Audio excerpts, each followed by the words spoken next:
Уктап жаткан эл, талкыланган чарба, миграцияга кеткен жаштар, чарбада иштейм деген адамдардын аздыгы, иш жасабаган чоңдор, пахта койгон акимдер, мазар кайтаргандай жадеп каары бүткөн рубарлар. Сен мага тийбе, мен сага тийбейм деген мамиле. Эптеме гана отчеттор, кагаздагы гана өнүгүү, кагаздагы жашоо. Эл болсо адеп өз тиричилиги менен алек болот.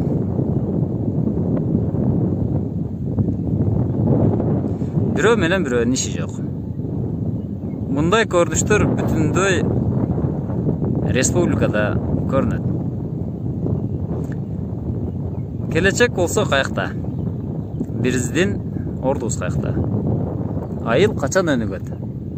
Кандай кылганда өнүгөт? Түйшөлүп качан жол издейбиз? Кыргыз жасабайм, жатып туруп өлүп кетет окшойт. Элдин саны өскөн сайын жердин дагы, жер аянтындагы чоңоюш керек эле, айдоо аянттар кеңейиш керек эле.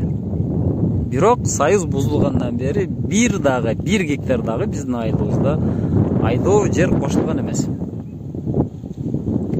Айылды көрүп турасыздар, наркы чети тоого такалган, берки чети тоого келип такалган. Завод, фабрикалар, мамлекеттик объектилерди тута албайт мамлекет, карай албайт деп, алардын баардыгын жеке менчикке өткөрүп койгондагы өзүн өзү актабаган жайыт комитети, же болбосо токой чарбаларга окшогон өзүн өзү актабаган расходу көп нерсени мамлекет өзүнө алып калды. Эмне үчүн бул жерге келип отуруп алдым? Мына чек араны көрүп турасыздар. Ички оң жагы чөп өсүп турат, а сол жагында какыраган тала. Такыр, чөп жок. Эми элестетиңиздер, мына сол жагымда көрсөтө турган болсом, бул жерде 1 гектар жерге 1 уй эмес, 1 эчки тойбойт. Бул жайытка карайбы, токой чарбага карайбы, көрүңүздөр. Бул жер токой чарбага карайт. Азыр токой жок бул жерде. Мамлекет мына ушул токой чарбага жылыга миллиарддаган даже акчаларды бөлөт. Бирок бул жер дагы 50 жылдан кийин дагы айта албайм. Бул жердин бак болушуна көзүм жетпейт. Балким тирүү болсок көрөрбүз. Менин оюм, мына ошого какыр жаткан талаларды Кыргызстанда 1 миллион гектар чыгат. Мына ушул 1 миллион гектар жерлерди карапайым элге бөлүп бериш керек.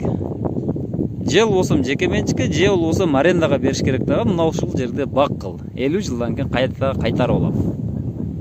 Ошол миллиондогон акчаларды, кеткен акчаларды ошолорго грант түрүндө бер.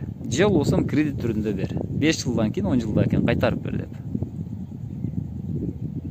Буга окшогон 1 миллион гектар жерлерди эл өзү бак кылып алат эле.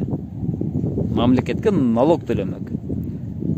Мен ушул нерсеге башым жетпейт. Мына ушуга чындыгында логикам иштебейт да. Эмне үчүн мындай жерлерди элге бербеш керек? Кармап туруш керек.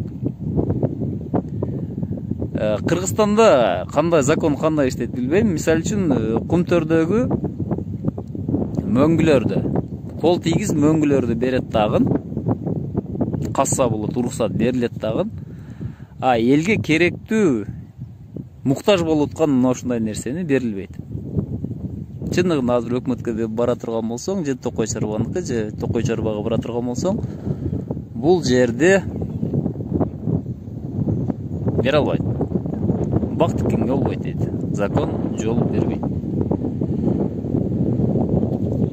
Дагы ушул жол менен кете турган болсо, 50 жылдан кийин бул жер такламаган чөл, кызыл кум же кара кумдай чөлгө айланып кетиши ыктымал. Себеби бул жерде азыр шубактан башка эчтеке өспөйт, эчтеке, такыр. Бекболот, сен дагы барган сайын саясатчы боло баштадың деп досторум дагы айтып атат. Эми айла жок, эми саясатка аралашам деген оюм жок эле. Азыр мына көрсөтүп турган жеримди көрдүңүздөрбү? Оң жагында жакшынакай болуп чөп өсүп атат.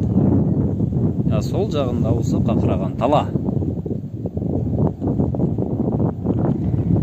Эгерде элге ушул жерди арендага же болбосо жеке менчикке бере турган болсо, бүтүндөй Кыргызстандын адырлары, тоолору 10 жылдан кийин ишенип кое бериңиздер. Бул жер татынакай пак болот. Ошондо жаштарыбыз четке кетпейт. Эл өзү жолун издеп табат. Кантип суу чыгарат, кантип өздөштүрөт, кантип иштетет. Ал жерден эл пайда көрүп, ал жерден мамлекеттин казынасына акча түшө баштайт эле. Бул жерлер элге бериле турган болсо, экология дагы, мамлекет дагы, эл дагы пайда көрмөк. Эч ким зыян тартмак эмес. Азыр бир катар чоңдорду, башкаларды шубап чыктык. Бирөөнү каралаш оңой эле. Чындыгында муну ишке ашырыш кыйын нерсе. Бул нерсени жакшылап туруп, механизмин иштеп чыгып, муну чечиш керек. Барлыгыбыз бириге турган болсок, анда бул нерсе ишке ашат. Биздин келечек кеңейиш керек. Сиздер менен Бага Сүрө Кыргызстан каналы болду. Оюңуздарды комментарийге жазып коюңуздар. Чындыгында бул нерсе келечекте ишке ашышы керек. Саламат болуңуздар.